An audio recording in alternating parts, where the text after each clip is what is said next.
بسم الله والصلاة والسلام على أشرف خلق الله سيدنا محمد صلى الله عليه وسلم. أهلا وسهلا بكم في فيديو جديد، وهنشرح النهاردة درس الحدود الجبرية المتشابهة.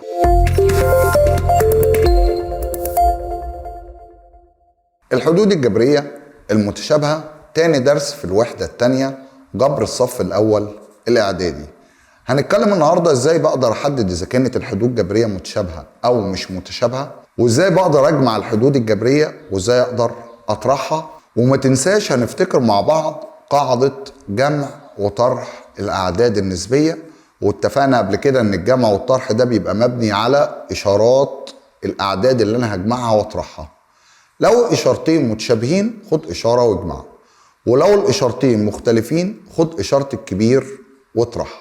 هنبدأ درسنا بسؤال بيقول لي متى تتشابه الحدود الجبرية؟ قبل ما أجاوب السؤال ده، الحدود الجبرية تعالى نفتكرها الأول. كنا بنقول هي ما تكون من حاصل ضرب عاملين أو أكثر، سواء عوامل عددية أو عوامل رمزية.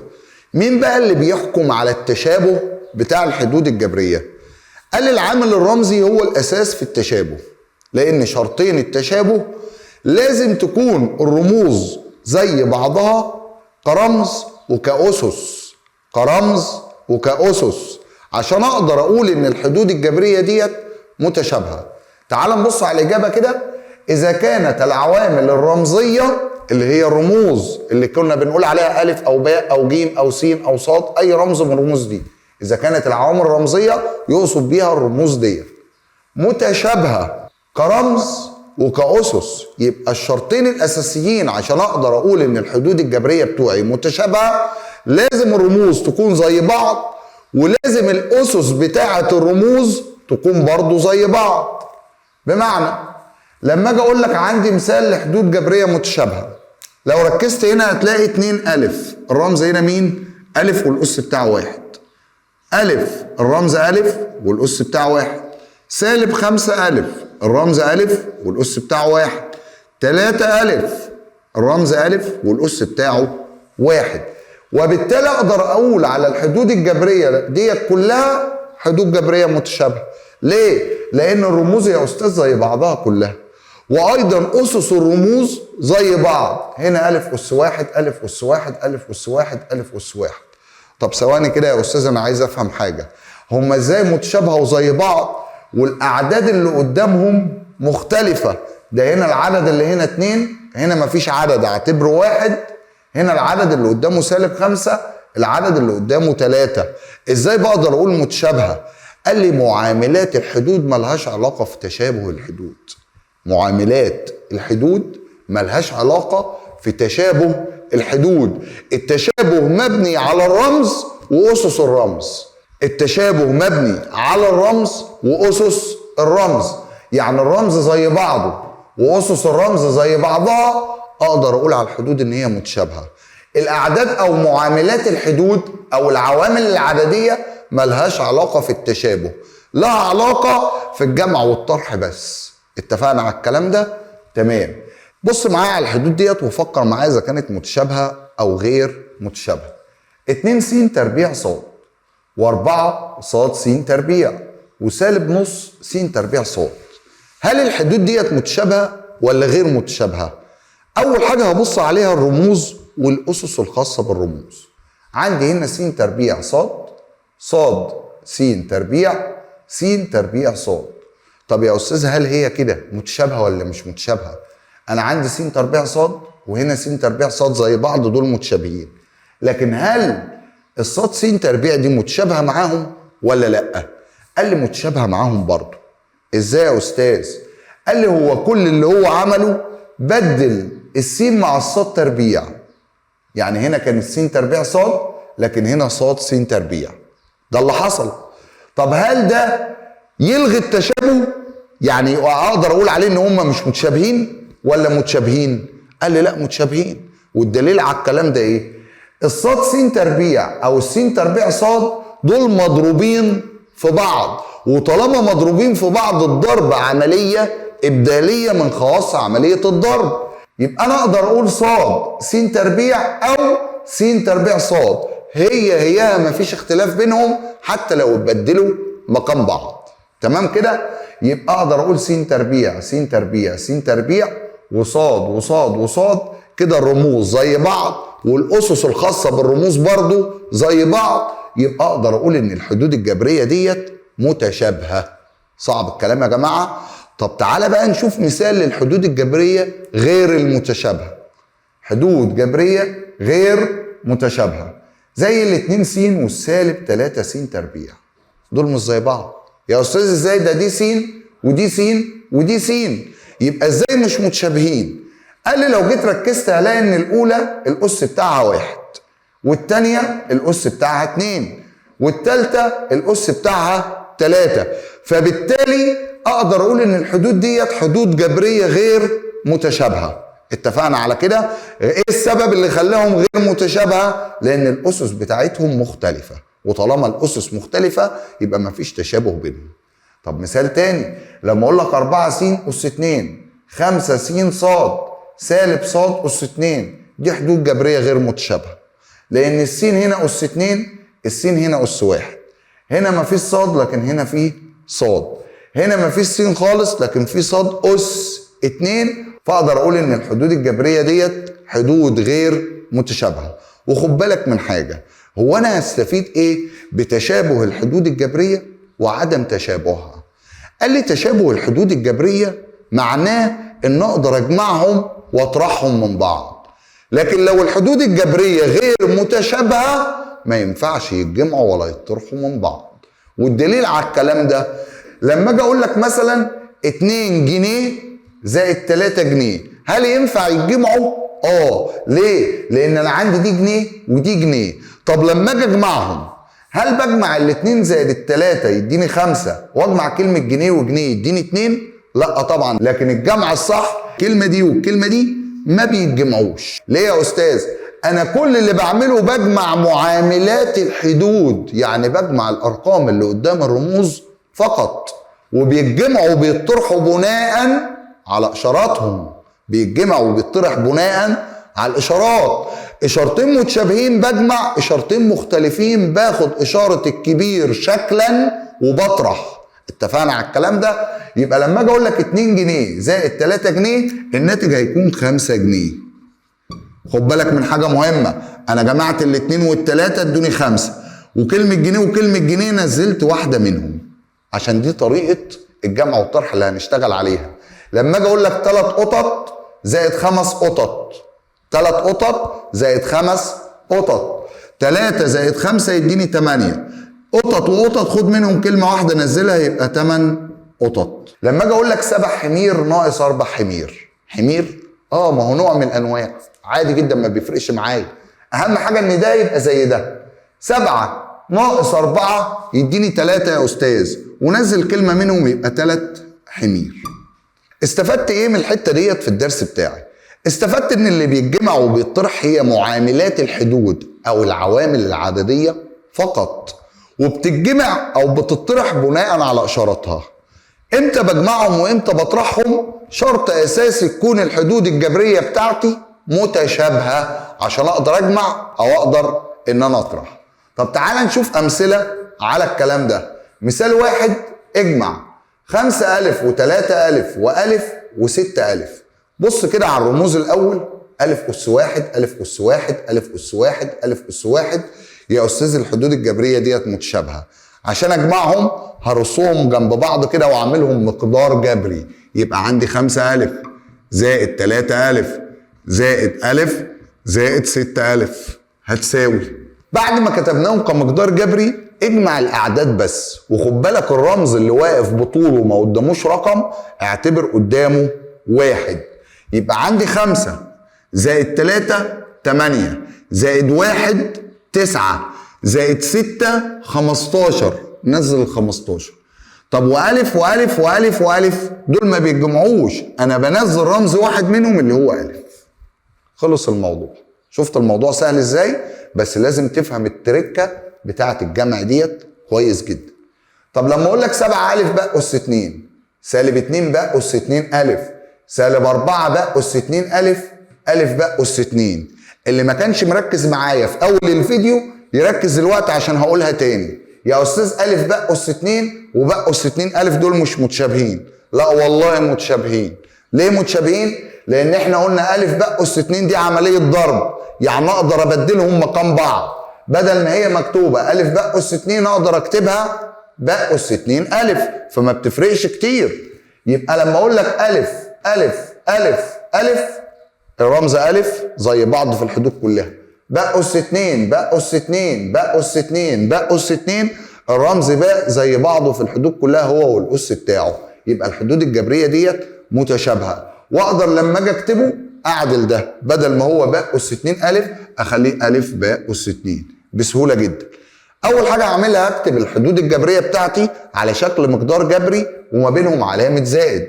انا عندي 7 الف باء اس 2 زائد سالب 2 الف باء اس 2 زائد سالب 4 الف باء اس 2 زائد الف باء اس 2. خد بالك من حاجه بقى، ايه هي؟ انت يا استاذ حطيت زائد، انا حطيت زائد لان هو في اصل المثال بيقول لي اجمع، فانا جمعت. طب حصل دروب وجالي بعد الزائد سالب، حطها بين اقواس زي ما انت شايفني عاملها كده قدامك بالظبط. تمام؟ طب بعد كده اجمع كل اشارتين متشابهين مع بعض، وفي الاخر هات الاشارات المختلفه اطرحها من بعض. يعني انا عندي هنا السبعه دي موجبه، والالف هنا الف باء اس 2 هنا موجبه، يبقى اقول له بتساوي 7 الف باء اس 2 زائد الف باء اس 2. بدلت مقام بعض لان الجمع عمليه ابداليه. زائد افتح قوس سالب 2 الف باء زائد سالب 4 الف باء اس 2 طبعا. ماشي كده؟ يبقى انا جبت اللي اشاراتهم موجبه جنب بعض واللي اشاراتهم سالبه جنب بعض. هجمع الاثنين دول الاول. لما اجي اقول لك 7 زائد، ده مفيش اعداد هنا، قلنا مفيش عدد، اعتبر العدد اللي هنا واحد، بس الواحد ما بيتكتبش اصلا، يبقى المفروض 7 زائد 1 8 وانزل الف باء اس 2. ماشي كده يا جماعه؟ زائد سالب 2 الف باء اس 2 وسالب 4 الف باء اس 2 اشارات متشابهه، خد اشاره واجمع، لان الاولاني سالب والتاني سالب، اشارات متشابهه، خد اشاره واجمع. يبقى هنزل السالب، و2 زائد 4 6 وانزل الرمز الف باء اس 2 زي ما هو. طب بعد كده عندي 8 الف باء اس 2 زائد سالب 6 الف باء اس 2. خد بالك ان ال8 موجبه وال6 سالبه، كده اصبحت الاشارات بتاعتك مختلفه. خد اشاره الكبير واطرح الكبير ال8 يعني الناتج هيكون موجب، واطرح 8 ناقص 6 تديك 2 ونزل الالف باء اس 2. يبقى ده كده الناتج النهائي بتاعي. طب تعال نشوف طرح الحدود الجبريه المتشابهه. لما يجي لي في السؤال ويقول لي اطرح، قبل ما هنشرح مثال 2 بص معايا المثال ده كده. لما اجي اقول لك اطرح 8 من 10، هتطرحها ازاي؟ هل هتقول 8 ناقص 10 ولا 10 ناقص 8؟ طب تعالى نفهم الكلام اللي هو بيقوله عشان اعرف هبدأ بمين فيهم.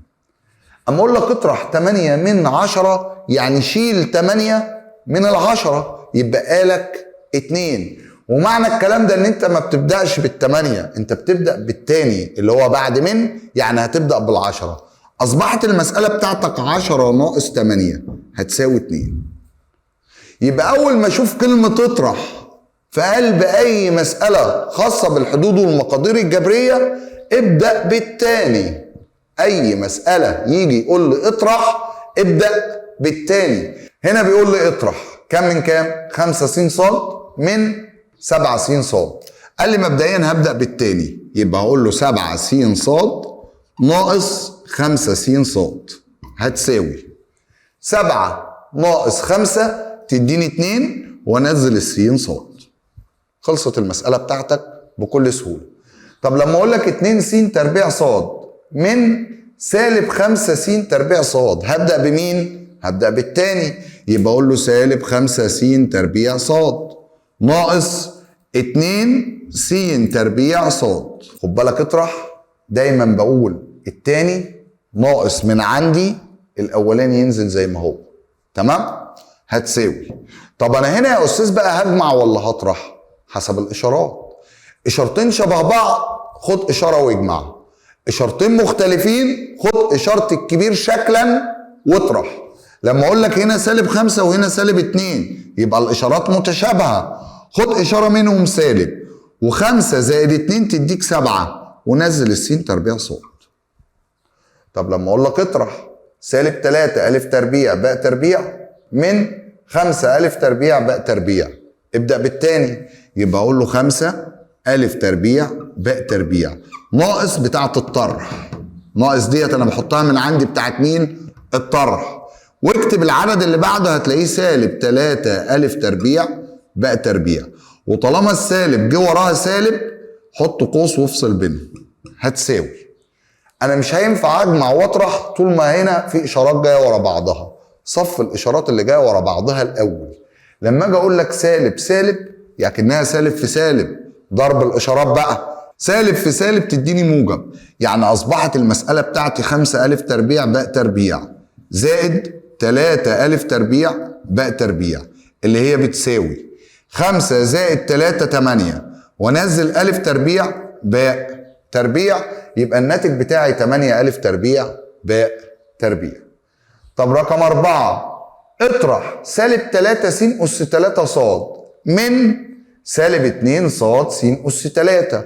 اتفقنا على الحته ديت بقى لما اقول لك س أس 3 ص وصاد س أس 3 متشابهين طالما الاسس والرموز زي بعض، حتى لو مبدل مكانهم مقام بعض برضه متشابهين لان الضرب عمليه ابداليه. فاطرح لازم ابدا بالتاني، يبقى هبدا -2 س أس 3 ص، عملت ايه؟ عدلتهم بدلتهم مقام بعض، ناقص بتاعة اطرح بتاعة الطرح، هات الحد التاني اكتبه، يبقى عندي -3 س أس 3 ص. يا استاذ ده السالب جاي وراها سالب يبقى حطها في قوس هتساوي. الاول زي ما هو -2 س أس 3 ص. حل مشكله الاشارات، احنا اتفقنا لو السالب جاي وراها سالب يبقى ضرب اشارات، وسالب في سالب بموجب يبقى الاشاره اصبحت موجب، نزل الحد الثاني يبقى 3 س أس 3 ص. بعد كده هتساوي معاك -2 وموجب 3 اشارات مختلفه، خد اشاره الكبير واطرح، يبقى الكبير عندي ال3 هاخد اشارته يعني الناتج هيكون موجب، واطرح 3 ناقص 2 كام؟ 1 ونزل الرموز س أس 3 ص، وفي حالة ان الرموز نزلت امسح الواحد لان الواحد ما بيتكتبش. اتفقنا كده يا جماعة؟ مثال 3 بيقول لي اختصر الى ابسط صورة. ايه بقى موضوع اختصر دوت؟ اختصر ده بيجيب لي مجموعة من الحدود في شكل مقدار جبري، جزء من الحدود ديت هيتجمع على بعض وجزء من الحدود التاني، وباقي الحدود هتلاقيهم بيتجمعوا مع بعض. هتجمع الحدود المتشابهة مع بعض والحدود المتشابهة التانية مع بعض وتكتبه على شكل مقدار جبري، لان هيظهر حدود مختلفة هتسيبها زي ما هي في الاخر. بمعنى لو انا معايا مثلا كيس مليان فلوس فضية، جنيهات بقى ونصاص وربع، والكيس مليان ومتلخبطين في بعض، وجيت قلت لك عد لي الفلوس دي وقول لي عددها كام بالظبط. اول حاجة هتيجي في دماغك عشان تعرف تعد الفلوس هتجمع الجنيهات مع بعض والانصاص مع بعض والاربع مع بعض، وتقوم جاي عادد كل صنف منهم، وفي الاخر تقول لي عدد الفلوس ديت مثلا 320 جنيه و75 قرش. جمعت عدد الجنيهات وعدد الانصاص وعدد الاربع، اداك المجموع دوت في الاخر. هي نفس فكرة اختصر لابسط صورة، بيديك مقدار جبري مكون قدامك من 4 حدود. لو لاحظت ان في حدين هيطلعوا شبه بعض وفي حدين تانيين هيطلعوا شبه بعض، انت هتجمع اللي شبه بعض تجمعه مع بعض وفي الاخر تسيب له المقدار في ابسط صورة ليه. طب تعالى نشوف ازاي. اختصر الى ابسط صورة. واحد بيقول لي 6 س زائد 7 ص زائد 4 س ناقص 3 ص. زي ما احنا اتفقنا جمع كل الحدود المتشابهة جنب بعض واعمل عملية ابدال، لكن الحد اللي هتنقله من مكانه انقله باشارته. انا عندي هنا 6 س اللي شبهها 4 س، يبقى هاجي تحت هنا واقول بتساوي 6 س 4 س اشارتها موجبه يبقى زائد 4 س. جبتهم جنب بعض لان هنا حدين متشابهين وبعدين زائد. عندك دول خدتهم، اعمل عليهم خط كده عشان ما تلخبطكش. اتفضل عندك 7 ص ناقص 3 ص، نزل زائد 7 ص الاول وبعدين ناقص 3 ص، وكل حد هتنزله نزله باشارته. بعد كده جمع المتشابه مع بعض. لما اقول لك 6 س زائد 4 س، اكني بقول لك 6 جنيه زائد 4 جنيه. 6 زائد 4 10، ونزل السين يبقى 10 س. عندي موجب 7 ص وسالب 3 ص، اشاراتهم مختلفة، وطالما اشارات مختلفة خد اشارة الكبير واطرح، يبقى هاخد الموجب انزله لان السبعة هي الاكبر. 7 ناقص 3 تديني 4، وانزل الصاد. لما اجي اقول لك 10 س زائد 4 ص يديني كام؟ ايوه بالظبط كده. اقف كده واصحى كده وقول لي لا مش هينفع اصلا يتجمعوا مع بعض. ليه مش هينفع يتجمعوا مع بعض يا استاذ؟ لان ده 10 س زائد 4 ص، ده كده حدود غير متشابهه، وفي الحاله ديت سيب لي المقدار زي ما هو كده، وده هيكون الناتج بتاع المساله. وتساب على كده 10 س زائد 4 ص، يبقى انت اختصرت المقدار الى ابسط صوره. مثال 2 بيقول لي 6 س تربيع ناقص 7 س ناقص 4 س تربيع زائد 5 س ناقص 3 س زائد س تربيع. خد بالك ان انت هتجمع المتشابه مع بعض بنفس طريقه المثال الاول. ادي 6 س تربيع يا استاذ، امشي لحد ما يقابلك س تربيع. ادي سالب 4 س تربيع، امشي لحد ما يقابلك س تربيع موجب س تربيع. نزل لي دول كده، بس خليك عيل ذكي، خليك ناصح. ازاي؟ انت عندك الستة موجبة، الأربعة سالبة، اللي هنا يعتبر ما فيش عدد، يعني العدد اللي هنا يعتبر واحد، الواحد هنا موجب. نزل الموجب الأول وبعدين هات وراهم السالب. يعني هنزل يا أستاذ الستة س أس 2، بعد كده موجب س أس 2، بعد كده سالب 4 س أس 2. كده نزلتهم ونزلتهم بنظام وترتيب هيريحنا انا في الجمع والطرح فيما بعد. شد خط عليهم عشان ما يلخبطكش. تعالى سالب 7 س موجب 5 س ناقص 3 س. كده يا استاذ دول متشابهين برضو، هنزلهم بس برضو خليك ذكي. نزل الاشارات المتشابهه الاول وبعدين الاشاره المختلفه في الاخر. ده سالب وده سالب يبقى دول ينزلوا في الاول، وده موجب 5 س يبقى ينزل في الاخر. يبقى سالب 7 س ناقص 3 س زائد 5 س. جمع بعد كده المتشابه. عندي 6 س تربيع زائد س تربيع هيديني 7 س تربيع ناقص 4 س تربيع، نزلتها زي ما هي. سالب 7 س وسالب 3 س اشارات متشابهه، خد اشاره واجمع. 7 س و3 س يديني 10 وانزل السين، ونزل ال 5 س زي ما هي. انا عملت عمليه الجمع والطرح على خطوتين عشان انت تفهم كويس. طبعا في ناس بتعملها على خطوه واحده، فانت ركز معايا عشان تفهم. انا جمعت ال6 س تربيع زائد الس تربيع اداني 7 س تربيع، نزلتهم ونزلت ناقص 4 س تربيع. وهنا سالب 7 س وسالب 3 س عشان اشاراتهم متشابهه برضو، جمعت دول ونزلتهم بالاشاره بتاعتهم، وبعد كده نزلت ال5 س. بعد كده هقول لك 7 س تربيع ناقص 4 س تربيع، 7 ناقص 4 هتساوي 3، وطبعا السين تربيع تنزل زي ما هي. عندي سالب 10 س زائد 5 س، كده اشارات مختلفه. هاخد اشاره الكبير شكلا واطرح. الكبير شكلا ال10 خد اشارتها يبقى سالب، واطرح في دماغك 10 ناقص 5 تديك 5، ونزل السين. هل ينفع اقول 3 س تربيع ناقص 5 س وتديني ناتج؟ قال لي لا طبعا ما ينفعش، لان دي س تربيع ودي س بس، فكده الناتج بتاعي في ابسط صوره هيكون 3 س تربيع ناقص 5 س. مثال 4 بيقول لي اكتب المقدار الجبري الذي يعبر عن محيط الشكل المقابل. الشكل اللي قدامي ده عايز يحسب المحيط بتاعه. محيط اي شكل هندسي بيساوي مجموع اطوال اضلاعه. لما اجي ابص طول الضلع هنا كام كله؟ هلاقيه س زائد 1. طب الضلع اللي هنا ده كله كام؟ هلاقيه 2 س زائد 1. خد بالك ان ده 1 وده زي 1. الجزء ده س يبقى الجزء ده برضه س، يبقى برضه طوله هيبقى س زائد 1. الجزء اللي فوق ده 2 س يبقى ده 2 س زيه. الجزء ده 1 يبقى الجزء ده برضه 1 زيه، يبقى طول الضلع ده 2 س زائد 1.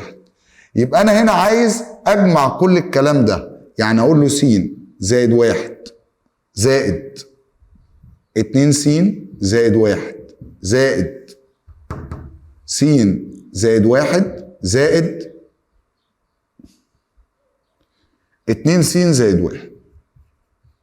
جمعت اطوال اضلاع الشكل 2 س زائد 1 زائد س زائد 1 زائد 2 س زائد 1 زائد س زائد 1 وكتبتهم. تعالى بقى جمع لي المتشابه، وهنا التجميع هيبقى مباشرة، مش هنعمل خطوات عشان انت المفروض فهمت كده. لما اقول لك س و2 س يديني 3 س وس 4 س و2 س يديني 6 س، يبقى الناتج بتاعي 6 س. 1 و1 2 و1 3 و1 4 زائد 4. وخد بالك ده برضو ما يتجمعش مع بعض. ليه ما يتجمعش مع بعض؟ لان ده في س وده ما فيهوش س، واي حد جبري بيبقى فيه رمز ما يتجمعش غير مع اللي شبهه، واي حد جبري في عدد بس يسمى حد مطلق، يسمى حد مطلق، ما يتجمعش ولا يطرح غير مع الحد المطلق اللي شبهه اللي هو عدد وبس. يبقى محيط الشكل عندي هيمثل لي 6 س زائد 4. مثال 5 بيقول لي اكتب المقدار الذي يعبر عن مجموع المساحات. مساحات الاشكال اللي قدامي ديت عايز المجموع بتاعها، يبقى اقول له ان مجموع المساحات بيساوي 3 س تربيع اللي هو ده، بعد كده زائد 2 س اللي هو ده، بعد كده زائد 9 س تربيع اللي هو ده، بعد كده زائد 6. جمع المتشابه يبقى هتساوي 3 س تربيع تتجمع مع 9 س تربيع تديني 12 س تربيع. ال 2 س دي ما ينفعش تتجمع مع حد لان ما فيش حاجه زيها، هقول له زائد 2 س. والستة كذلك ما ينفعش تتجمع مع حد عشان ما فيش حاجه زيها، هقول له زائد 6. وبكده مجموع المساحات هيكون 12 س تربيع زائد 2 س زائد 6.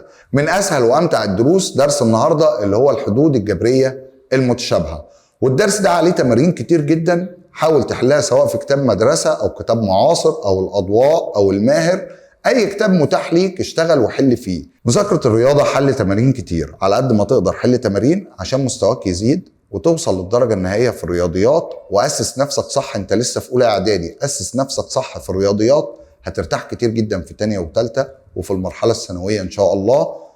اتمنى اكون فدتك ولو بحاجه بسيطه. دمتم في امان الله، والسلام عليكم ورحمه الله وبركاته.